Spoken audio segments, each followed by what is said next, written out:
Question number 2, Jim Fairlie. Thank you, Presiding Officer. To ask the Scottish Government whether it will provide an update on any discussions it has had with OVO Energy regarding its reported decision to reduce its workforce by 1,700 employees. Minister Ivan McKee.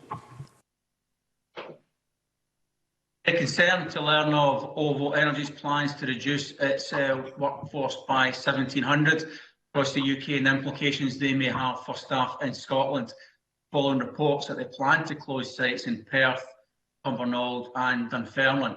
This will be a very anxious time for OVO's employees, their families and the local areas. I sought an urgent meeting with the company and will speak tomorrow to Adrian Letts, the CEO of OVO's retail energy business, where I will seek clarity on the potential impact on Scotland. Scottish Enterprise is also in contact with OVO and will work with them to look at ways of mitigating the impact on Scottish jobs. Should job losses happen, we will provide support to all affected employees through an initiative for responding to redundancy situations, the Partnership Action for Continuing Employment PACE. Jim Fairlie. Thank the Minister for that answer. And you'll no doubt be aware about how concerning this news is for people right across the country. At the Perth site alone, in my constituency, there are some 700 employees who have no idea what their employment status is going forward. And as you've just pointed out, OVO plan to cut 2 offices in Edinburgh, 1 in Dunfermline and 1 in Cumbernauld. So the strength of feeling towards this announcement is going to be felt by members right across this chamber. Does the Minister agree with me that these announcements are not in keeping with what senior management at OVO told employees and politicians when they bought over the SSE retail arm? And what support will the Scottish Government provide to the employees impacted by this decision? Minister.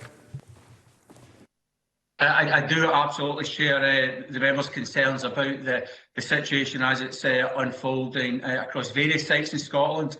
And I know that Jamie Hepburn MSP and Stuart MacDonald MP have already met with OVO with regards to the situation unfolding in Cumbernauld. And when I meet with OVO tomorrow, I shall make these very points to understand the rationale behind their decisions and how this squares with previous statements they have made with regard to the importance of the Scottish sites to their operation. As indicated to the member previously, Scottish Enterprise and PACE are engaged, stand ready to be engaged with the workforce to offer support to them if the situation emerges where job redundancies do take place.